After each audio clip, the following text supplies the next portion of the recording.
নমস্কার বন্ধুরা, অনিতাস কিচেনে আপনাদের আবারও স্বাগত জানাই। আজ আমি দুইটা অসাধারণ রেসিপি নিয়ে এসেছি। আজ আমার দুইটা রেসিপি হচ্ছে মেথি লুচি আর পালং শাকের কচুরি। আপনারা হয়তো বা হিঙের কচুরি খেয়েছেন, কিন্তু পালং শাকের কচুরি কখনো খাননি। তো দেখুন কতটা ক্রিস্পি হয়েছে আর কত সুন্দর লাগছে দেখতে, যেটা আপনারা একবার খেলে এটার ফ্যান হয়ে যাবেন। দেখুন ভেতরটা কত সুন্দর। তো চলুন আমরা দেখে নিই কীভাবে আমরা এটা তৈরি করব। এখানে প্রথমে মেথি লুচির জন্য নিয়ে নিয়েছি 3 কাপ ময়দা। আপনারা চাইলে এখানে আটাও ব্যবহার করতে পারেন। এখন আমরা দিয়ে দিচ্ছি কিছুটা পরিমাণ মেথি, এরপরে দিয়ে দিচ্ছি 1 কাপ চিনি এবং একটুখানি নুন এবং সাদা তেল। আপনারা এখানে একটু বেশি পরিমাণ সাদা তেল ব্যবহার করবেন। এখন আমরা এগুলোকে একটু ভালোভাবে মিশিয়ে নেব। যতক্ষণ না দেখবেন যে হাতের মধ্যে মুঠ পাকালে লেগে লেগে না আসছে, ততক্ষণ আমরা এটাকে মেখে নেব। এবং আপনারা এখানে একটু জল দিয়ে মেখে নেবেন।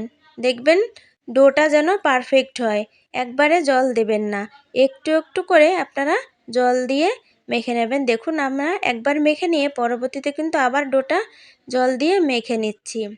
একবারে জল ব্যবহার করলে এটা নরম হয়ে যেতে পারে। দেখুন কত সুন্দর মাখা হয়ে গেছে। এবার আমরা এটাকে 30 মিনিটের জন্য রেস্টে রেখে দেব। অন্যদিকে আমরা পালং শাকের কচুরি করার জন্য আমাদের লাগছে 2 কাপ পরিমাণ ময়দা। এরপরে দিয়ে দিব একটুখানি নুন, দিয়ে দেব কালো জিরে। এখানে একটু বেশি পরিমাণ কালো জিরে নিয়েছি, আমার কালো জিরের ফ্লেভারটা অনেক ভালো লাগে। আপনারা কিন্তু পালং শাকের কচুরিটার জন্য ছোটো ছোটো ট্রিক্সগুলো অবশ্যই ফলো করে বানাবেন, তাই ভিডিওটি না টেনে সম্পূর্ণ দেখবেন। আমরা দিয়ে দেব টেস্টিং সল্ট, যেটা পালং শাকের কচুরির জন্য খুবই ইম্পর্টেন্ট। এরপরে দিয়ে দেব হাফ চা চামচ চিনি, কিছুটা পরিমাণ সাদা তেল। এবার এগুলোকে মেখে নেব। একটু মাখা হয়ে গেলে এর মধ্যে দিয়ে দিব 3 চা চামচ পালং শাক বাটা। এগুলোকে আমি মিক্সিতে বেটে নিয়েছি। এগুলোকে দিয়ে একটু একটু করে মাখতে থাকবেন। তারপরে আরও 1 চা চামচ আপনারা পালং শাকের পেস্টটা দিয়ে দিবেন। দেখবেন কালারটা বেশি ভালো আসবে, যার যেমন পছন্দ।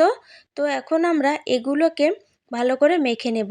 আমরা কিন্তু এটাতে জল ব্যবহার করিনি, শাকের যে জলটা ছিল সেটাতেই হয়ে গেছে। কত সুন্দর দেখাচ্ছে দেখুন। আমাদের এই দুইটা ডোটাই অনেক সুন্দর লাগছে কালার। এখন আমরা এগুলোকে 30 মিনিটের জন্য রেখে দেব এবং 30 মিনিট পরে এগুলোকে আমরা গোল গোল করে বেলে নিয়ে সাদা তেল গরম করে একটা একটা করে ভেজে নেব। মেথি লুচিটা ভেজে নিলাম। দেখুন কতটা ফুলকো হয়েছে লুচিটা।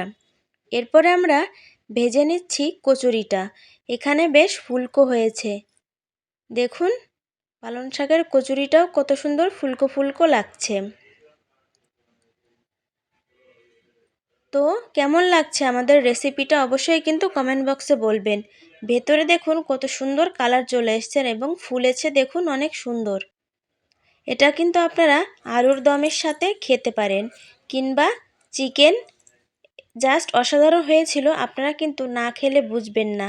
তাই ছোটো ছোটো টিপস ফলো করে আপনারা অবশ্যই রেসিপিটি বাসায় বানিয়ে খাবেন। আপনারা মেথি লুচিটা অনেকেই খাননি, জাস্ট অসাধারণ ছিল। আমি খেয়েছি এবং আমার পরিবারও খেয়ে অনেক ভালো বলেছে। তাই রেসিপিটা আপনাদের কেমন লাগলো অবশ্যই কমেন্ট বক্সে জানাবেন। এবং আমরা নিজেরাও বাসায় করে খেয়েছি, তাই আপনাদেরকেও টিপস দিচ্ছি, এটা করে খান, সবাই ফ্যান হয়ে যাবে আপনার। তো সবাই সুস্থ থাকবেন, ভালো থাকবেন। দেখা হবে পরবর্তী ভিডিওতে। পেজটাকে ফলো করে দিবেন।